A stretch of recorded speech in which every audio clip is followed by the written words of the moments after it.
क्या करेंगे? जी, मैं एक्चुअली जब मैं अपनी कैंपेनिंग के दौरान लोगों से मिली तो बहुत सारे लोगों ने मुझे बताया कि पूरे के पूरी कॉलोनीज़ जो कि सीलिंग में पड़ी हुई हैं, इसका मतलब ये है कि एक ही खेत का एक प्लॉट है वो सीलिंग फ्री है और मतलब दूसरा जो हिस्सा है वो सीलिंग में है।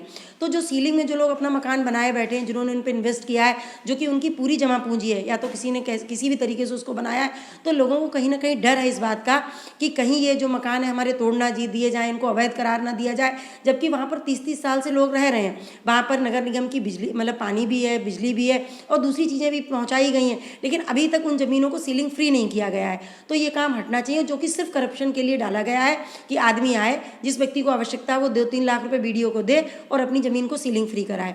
तो मैं इस पे जो है मेरा एक बहुत बड़ा मुद्दा है, मैं इस पे काम करना चाहती हूँ, अपने शहर के लोगों को इस समस्या से निजात दिलवाना चाहती हूँ। चुनाव प्रचार के दौरान आप पे हमले भी हुए थे, तो उसमें कोई कार्रवाई हुई अभी तक क्या रहा? देखिए, ये बहुत बड़ी निंदनीय घटना थी। मुझ पे जो अटैक हुआ था वो शहर विधायक के ऑफिस से 8 मतलब मुश्किल से आधा किलोमीटर, और जो हमारे माननीय सांसद संतोष गंगवार जी हैं उनके ऑफिस से मुश्किल से 1.5-2 किलोमीटर की दूरी पे हुआ था। एकदम 7 बजे का समय था, जनता चल रही थी। मैं एक प्रत्याशी हूँ, तो आप ये भी नहीं कह सकते हैं कि मैं एक कमज़ोर महिला थी या परेशान थी या मतलब सतर्क नहीं थी। मेरे साथ लोग थे, मेरे साथ गाड़ियाँ थीं, इसके बावजूद भी शहर में बीचों बीच रोक के मुझे मतलब मेरी गाड़ी को तोड़ दिया जाता है, मुझे गाड़ी से निकाल करके बुरी तरीके से जूते और चप्पलों से मारा जाता है, मेरे कपड़े फाड़ दिए जाते हैं। इस पे मुझे सबसे बड़ी हैरान वाली बात ये हुई कि एक महिला होने के नाते, ठीक है मैं आम आदमी पार्टी की सदस्य हूँ, मैं आम आदमी पार्टी की कार्यकर्ता हूँ, लेकिन मैं शहर की बेटी भी हूँ, लेकिन मेरे मुद्दे पर ना तो विधायक ने एक शब्द बोला, ना मेरे मुद्दे पर सांसद ने एक शब्द बोला। इवन जो भाजपा के लोग सिर्फ और सिर्फ महिलाओं के ऊपर जब कोई हमले होते हैं, कोई अत्याचार होता है, तो जो कड़ी निंदा का ड्रामा करते हैं, वो कड़ी निंदा का ड्रामा भी मेरे केस में नहीं किया गया। तो मेरे लिए बहुत दुखद हुआ। ठीक है, ये दोनों बड़े मतलब बड़े सम्मानित व्यक्ति हैं, हमारे सीनियर नागरिक हैं, लेकिन उन्होंने मेरे मुद्दे पर एक शब्द भी बोलने का काम नहीं किया। तो यहाँ पर लोग सिर्फ अपना टिकट और अपनी कुर्सी बचा रहे हैं, उन्हें आम जनता से, आम जनमानस से कोई लेना देना नहीं है। पहले मैं आपका परिचय जानना चाहता हूँ, किस पार्टी से आप चुनाव लड़ रहे हैं? नमस्कार, मैं कृष्णा भारद्वाज, आम आदमी पार्टी की शहर विधानसभा प्रत्याशी हूँ। क्या मुद्दे रहेंगे आपके चुनाव को लेकर के, आप जो चुनाव लड़ रही हैं? देखिए, आम आदमी पार्टी उत्तर प्रदेश में कहीं पर भी चुनाव लड़ रही है तो उसका मेन जो मॉडल है वो दिल्ली मॉडल है। जिस तरीके से दिल्ली में स्वास्थ्य, शिक्षा, पानी, बिजली और पेंशन के ऊपर काम किया गया है, तो उसी तरीके की व्यवस्थाएं उत्तर प्रदेश में भी रहेंगी। साथ ही उत्तर प्रदेश की अपनी कुछ प्राथमिकताएं हैं, अपनी कुछ ज़रूरतें हैं, उन पर भी हम लोग काम करेंगे। महिलाओं के लिए क्या करेंगे आप जीतने के बाद? आप जी, महिलाओं की सुरक्षा एक हमेशा से एक बहुत बड़ा मुद्दा रहता है। जिस तरीके से आप लोग जानते हैं कि दिल्ली में 2012 का निर्भया कांड हुआ था, उसके बाद में आम आदमी पार्टी की सरकार बनी और आम आदमी पार्टी की सरकार बनने पर उन्होंने सीसीटीवी कैमरों का इंस्टॉलेशन कराया, साथ ही बसों में मार्शल की नियुक्ति हुई।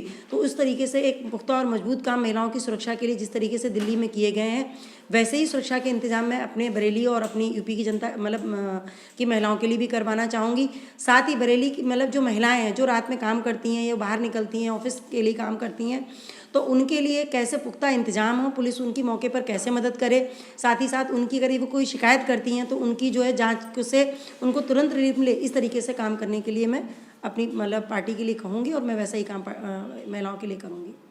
लोग कहते हैं कि शहर विधानसभा जो भाजपा का गढ़ है जी, तो आप किस तरह से जो है भाजपा और दूसरी पार्टियों को टक्कर देंगे? देखिए, अब तक इस शहर के लोगों के पास कोई विकल्प नहीं था, इसलिए भाजपा जो है वो मतलब शहर है वो भाजपा का गढ़ कहा जा सकता है।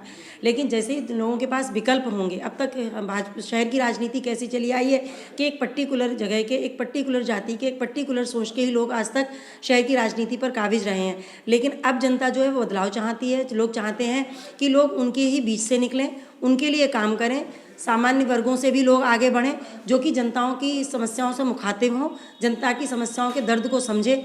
तो बरेली की जनता ये बात समझ चुकी है, शहर के लोग भी ये समझ चुके हैं। शहर जो है वो सिर्फ मेन शहर ही नहीं लगता है, शहर में बहुत गांव कवर होते हैं जहाँ पर पानी की, लाइट की, पानी की निकास की कोई व्यवस्था नहीं है, सुरक्षा के कोई सही इंतजाम नहीं है।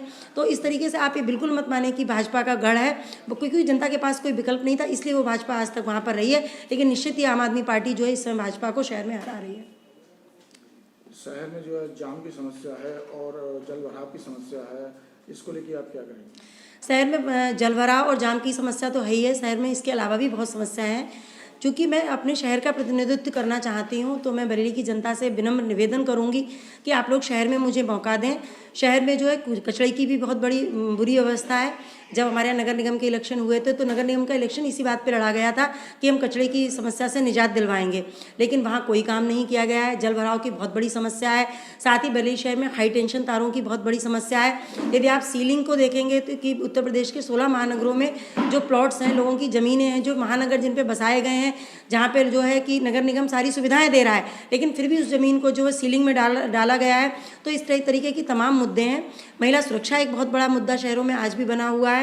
और इसके अलावा जब महामारी का वक्त आता है तो हमारे पास छोटे भी इंतजाम नहीं होते हैं। जिस तरीके से मोहल्ला क्लिनिक की व्यवस्था दिल्ली में की गई है, तो इस तरीके के छोटे छोटे प्राथमिक मतलब केंद्र भी हमारे पास नहीं है।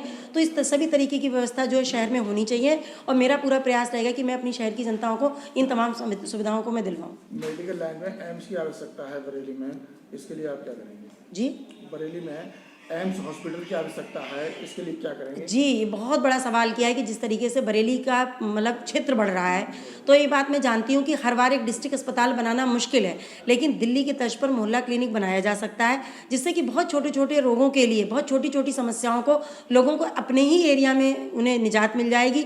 और एम्स की नहीं, हमारे बरेली के लिए कई तरीके के हॉस्पिटल्स की ज़रूरत है। यहाँ पर कैंसर हॉस्पिटल्स की ज़रूरत है, हमारे लिए कुछ अच्छे गवर्नमेंट के डेंटल हॉस्पिटल्स की आवश्यकता है। तो एम्स की एम्स क्या है, मतलब बरेली एक बड़ा शहर है, डेवलप्ड शहर है, महानगरों में गिना जाता है। आज भी हम मेडिकल के लिए दिल्ली जा रहे हैं, हम लखनऊ जा रहे हैं, हम दूसरे जगहों पे जाते हैं। हमें नहीं लगता कि बरेली की जनता के लिए कहीं और भागने की आवश्यकता है। ये सब चीज़ें उसको अपने ही शहर में मिलनी चाहिए। अगर आप क्या कहना चाहती हैं? जी, मैं पत्रकार भाइयों से कहना चाहती हूँ, आप लोग तो हमारे देश का 4th स्टेट हैं, चौथा स्तंभ है।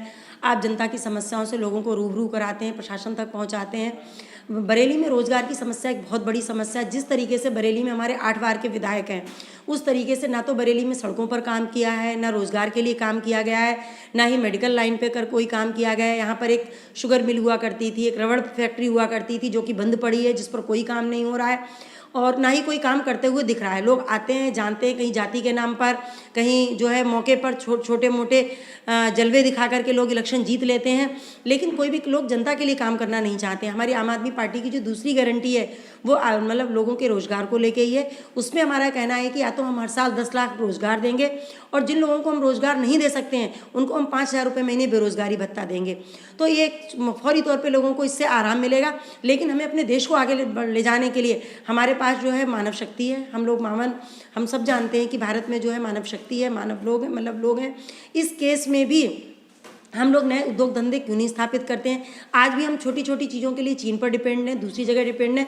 ये उद्योग धंधे जो दूसरे देश आगे करके बढ़ गए हैं, वो हमारे हिंदुस्तान में आगे क्यों नहीं लाए जा सकते हैं? तो इस पर जो हमारी आम आदमी पार्टी लगातार काम कर रही है। दिल्ली में जो शिक्षा दी जा रही है वो बिजनेस ओरिएंटेड शिक्षा दी जा रही है। छोटे छोटे बच्चे जो है बिजनेस ओरिएंटेशन सीख रहे हैं। तो इसी तरीके के काम मैं उत्तर प्रदेश में भी कोशिश करूँगी कि लाऊँ।